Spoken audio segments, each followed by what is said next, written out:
অধ্যাদেশের ভবিষ্যৎ কি অনিশ্চিত?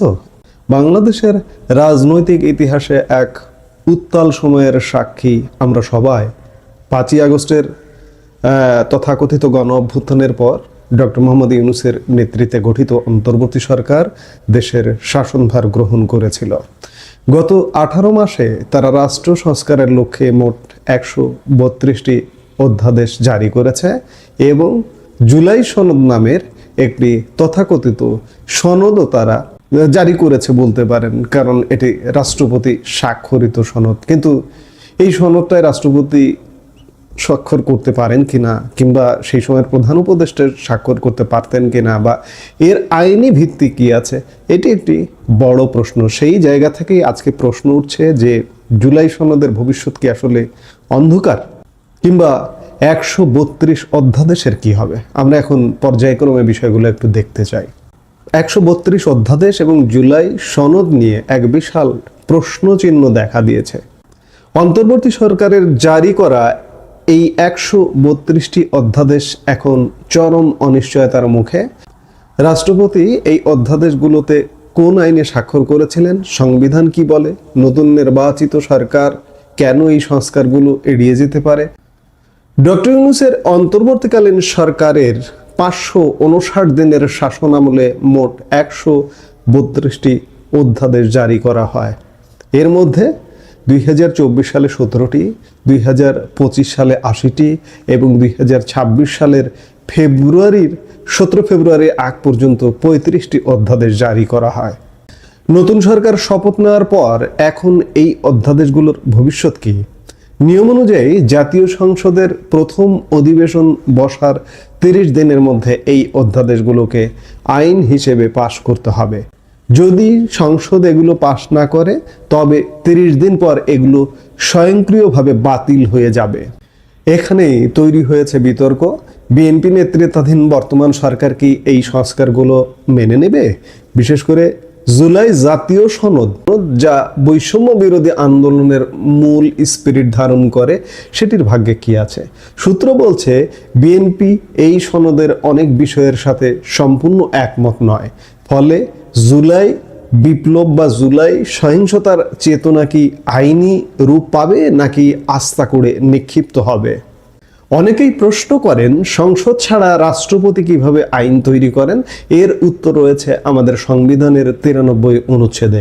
সংবিধানের 93(1) অনুচ্ছেদ অনুযায়ী যখন সংসদ ভেঙে যায় বা সংসদ সেশনে থাকে না, তখন রাষ্ট্রপতি যদি মনে করেন যে অবিলম্বে ব্যবস্থা গ্রহণের জন্য প্রয়োজনীয় পরিস্থিতি বিদ্যমান, তবে তিনি অধ্যাদেশ জারি করতে পারেন। একে বলে রাষ্ট্রপতির অধ্যাদেশ প্রণয়ন ক্ষমতা। কিন্তু আমরা আইন অনেক কিছু দেই, আইনের ধারাটা একটু বুঝতে হবে যে জরুরি প্রয়োজনে রাষ্ট্রের খুবই জনগুরুত্বপূর্ণ। এই মুহূর্তে সংসদ নেই, সংসদ ভেঙে গেছে। সংসদ সাধারণত কতদিন থাকে, কতদিন অনুপস্থিত থাকে? এক নির্বাচনের থেকে আরেক নির্বাচনের যে গ্যাপটা থাকে, সেই সময়টাই তো সংসদ অনুপস্থিত থাকে। সেটা ম্যাক্সিমাম 3 মাস হতে পারে। সেই সময় যদি কোনো জরুরি প্রয়োজন হয়, রাষ্ট্রপতি অধ্যাদেশ জারি করতে পারেন। সেটি হতে পারে 3টা, 5টা বা 10টা, এর বেশি নয়। কিন্তু মগের মুল্লুকের 132 অধ্যাদেশ এবং 559 দিনের শাসনকাল, এটিকে কে বৈধতা দেবে? বিএনপি কি দেবে? আদৌ কি দেবে? দেবে না। অধ্যাদেশের মতো জুলাই সনদের ক্ষেত্রেও এমন ঘটনায় ঘটেছে। যেহেতু তৎকালীন সময়ে সংসদ ছিল না, তাই রাষ্ট্রপতি মোহাম্মদ শাহাবুদ্দিন অন্তর্বর্তী সরকারের পরামর্শে এই সনদ ও সংস্কারমূলক অধ্যাদেশগুলোতে স্বাক্ষর করেছিলেন। এটি কোনো সাধারণ চুক্তি নয়, এটি ছিল একটি আইনি আদেশ বা অর্ডিন্যান্স। কিন্তু এই ক্ষমতার একটি বড় সীমাবদ্ধতা আছে। এটি সাময়িক। রাষ্ট্রপতি স্বাক্ষর করলেই তা চিরস্থায়ী আইন হয়ে যায় না। একে স্থায়ী রূপ দিতে হলে পরবর্তী সংসদের অনুমোদন বাধ্যতামূলক। এখন আসি আইনি তর্কে। সংবিধান কি জুলাই সনদ নামে কোনো আলাদা বিধান আছে? সরাসরি উত্তর হলো না। আমাদের সংবিধানে জুলাই সনদ বলে আলাদা কোনো অধ্যায় নেই। তবে সংবিধানের 93 অনুচ্ছেদে রাষ্ট্রপতির যে ক্ষমতা দেওয়া হয়েছে, সেই ক্ষমতা বলেই এই সনদকে একটি আইনি কাঠামো দেওয়া হয়েছিল। এখানে একটি সূক্ষ্ম বিষয় বুঝতে হবে। সংবিধানের 93(2) অনুচ্ছেদ স্পষ্ট বলছে, প্রত্যেকটি অধ্যাদেশ নবগঠিত সংসদের প্রথম বৈঠকে উপস্থাপিত হইবে এবং সংসদ কর্তৃক অনুমোদিত না হইলে উহা 30 দিন পর অকার্যকর হইয়া যাইবে।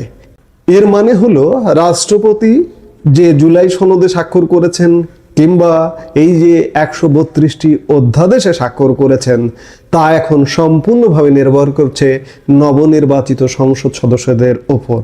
যদি সংসদ মনে করে যে জুলাই সনদের সংস্কারগুলো তাদের রাজনৈতিক দর্শনের সাথে মিলছে না, তবে তারা কেবল চুপ থেকে বা অননুমোদনের মাধ্যমে এটিকে বাতিল করে দিতে পারে। এটাই হলো আমাদের সংবিধানের রক্ষা কবচ বা ক্ষেত্র বিশেষে সীমাবদ্ধতা। অধ্যাদেশের বিষয়টি যদি আপনি খেয়াল করেন, 132টি অধ্যাদেশকে আইনে রূপান্তর করতে হলে সরকারকে প্রতিদিন গড়ে 4.5টি করে আইন পাশ করতে হবে। এটি প্রায় অসম্ভব একটি কাজ। রাজনৈতিক বিশ্লেষকরা বলছেন বিএনপি বর্তমান প্রেক্ষাপট বিবেচনা করে সিদ্ধান্ত নেবে। তারা তাদের নির্বাচনী ইস্তেহারের সাথে সাংঘর্ষিক কোনো সংস্কার বা সনদকে গ্রহণ করতে ইচ্ছুক নয়।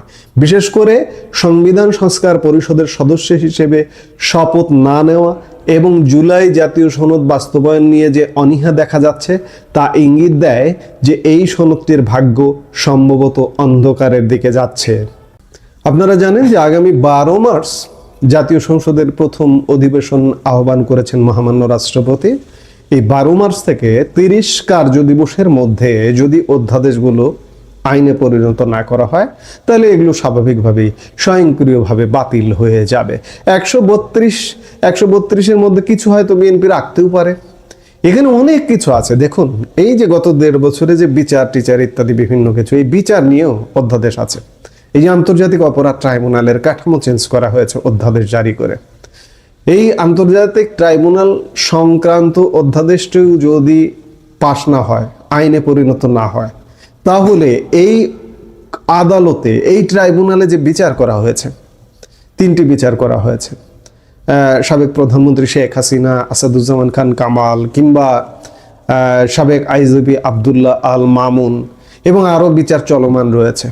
এখন যে প্রক্রিয়ায় বিচারগুলো চলছে এই বিচারগুলো কিন্তু বাতিল হয়ে যাবে। অন্যদিকে জুলাই সনদে আসলে রাষ্ট্রপতি স্বাক্ষর কিংবা প্রধানমন্ত্রী স্বাক্ষর এটা কিন্তু একটা সংবিধান বহির্ভূত জিনিস। সংবিধানে তো জুলাই সনদ বলে কিছু নেই। রাষ্ট্রপতি এখানে স্বাক্ষরই করেন কিভাবে, কিংবা প্রধান উপদেষ্টা স্বাক্ষর করবার কথা ছিল সেটি করেন কিভাবে, এটি কিন্তু একদম আইন বহির্ভূত একটা জিনিস। কাজেই জুলাই সনদের ভবিষ্যৎ যে অন্ধকার, এতে কোনো সন্দেহ নেই। আরও অন্ধকার হয়ে গেছে প্রথম দিনই, যেদিন বিএনপি সাংসদরা শপথ নিলেন সেদিনই সংবিধান সংস্কার পরিষদ নামে একটা পরিষদে তথাকথিত ওই যে আলী রিয়াজরা যারা ছিলেন ঐকমত্য কমিশনের, তারা একটা সংস্কার পরিষদ বানিয়েছিলেন। সেই পরিষদে সংসদ সদস্যদের শপথ নিতে হবে এমন ফতোয়া দিয়েছিলেন। বিএনপি কিন্তু তাতে শপথ নেয়নি। এর ফলে জুলাই সনদ যে বাতিল হয়ে যাবে তাতে কোনো সন্দেহ নাই। আর 132 অধ্যাদেশের কয়টা টিকবে সে ব্যাপারে একটা বড় ধরনের প্রশ্ন আছে। এখন প্রশ্ন হচ্ছে যে আমরা কি তবে আবার সেই পুরনো আমাদের যে 72-এর সংবিধান, 72-এর মুক্তিযুদ্ধের চেতনার সংবিধান, সেই সংবিধানেই থাকছি? অবশ্যই 72-এর সংবিধান অনেক বুঝে শুনে দেখে বাংলাদেশের মুক্তিযুদ্ধের চেতনাকে ধারণ করে 72-এর সংবিধান তৈরি করা হয়েছিল। তাই বলে সময়ের সাথে তাল মিলিয়ে যে কিছু সংশোধন হবে না তা তো নয়। সংশোধন হতে পারে, কিন্তু সেটির সংশোধনের স্থান আলী রিয়াজের ঐকমত্য কমিশন নয়। বহিরাগত একজনকে দিয়ে সেই ঐকমত্য কমিশনে সংবিধান সংশোধন হতে পারে না। সংশোধন হওয়ার একমাত্র স্থান আমাদের মহান জাতীয় সংসদ। বিএনপি নিশ্চয়ই সে পথেই হাঁটবে। দর্শক, আপনাদের কি মনে হয়? আপনারা কি মনে করেন জুলাই জাতীয় সনদ, তথাকথিত সনদ যে স্বাক্ষরিত হয়েছে সংসদের বাইরে, সেটি কি বাস্তবায়ন হওয়া উচিত?